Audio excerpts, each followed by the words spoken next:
right. The next section I want to talk about is poverty. It's in chapter 7 as well, page 172 and 173. Um, there's there's a big section on poverty. I'd like for you to read through it. I'd like for you to get familiar with it. I'd like for you to know about it.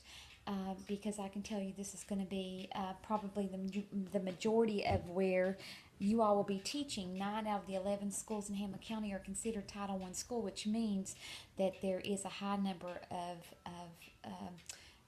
free and reduced lunch students. So I want you to read all you can on ways to um, help students who are in poverty achieve academically, because they usually don't have a big source of help at home even. So, poverty. The 2012 federal guidelines set the threshold at an annual income of $23,050 for a family of four.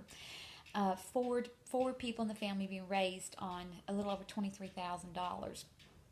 Now, these poverty thresholds are set at about half the income needed to meet basic needs for housing, food, child care, transportation. As a result, many families are above the poverty level but still do not have an adequate income to purchase their basic needs. Many members of these low income families work in full or part time jobs that pay such low wages that they cannot pull their families out of poverty. So they can't even make enough. Even though they're working, they can't make enough to pay for the basic needs. Now, there's where we go into an issue in itself.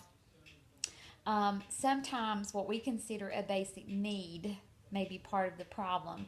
I remember Hannah coming home one time at Christmas time and wanting us to.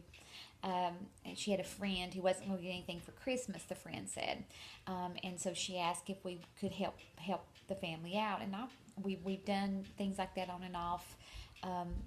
Ever since the kids have been born, we realize we've been blessed as a family. So we met her parents, or ran into her parents at a sporting event.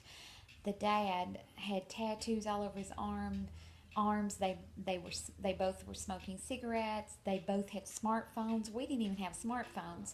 So it's basic needs, and what we consider needs and wants sometimes is where the line gets confused.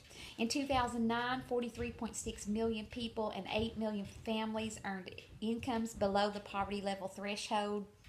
That's a huge number.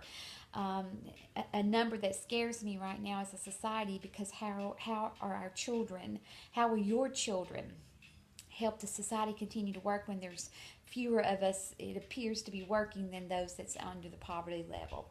The percent of blacks and Hispanics in poverty is double that of whites, which is at 12%.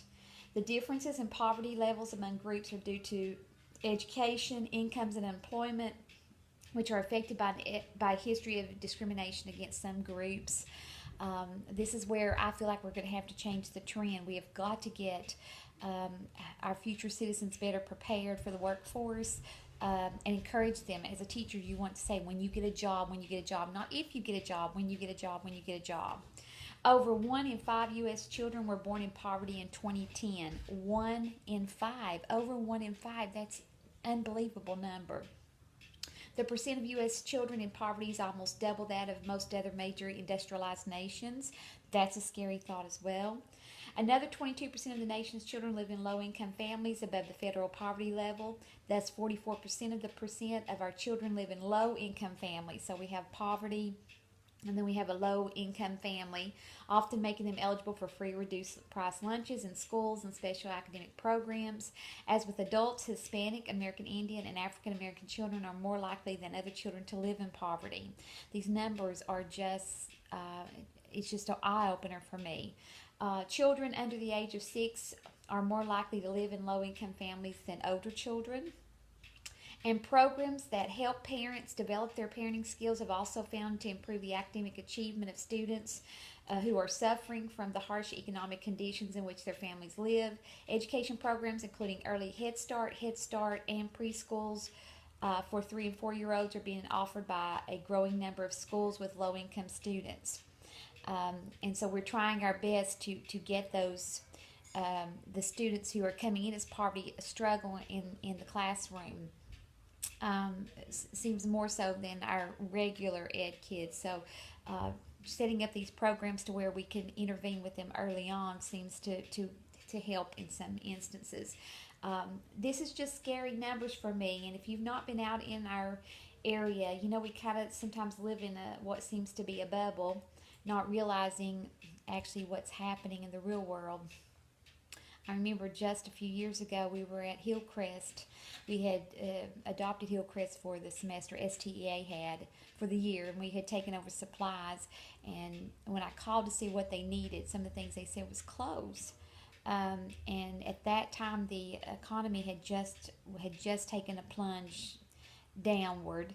And Hillcrest was telling me that they had 80%, 90% of their student body was listed as poverty. Some kids were sleeping in their cars, in tents at Cherokee Park, all kinds of things. And Hillcrest is just, you know, as the crow flies, a half a mile from my house, and I didn't realize that poverty was hitting that hard. Take a drive out into your neighborhoods. Lend an ear and let people hear. Listen to what they have to say about how they're surviving. I think we all may be surprised, and I feel very blessed today.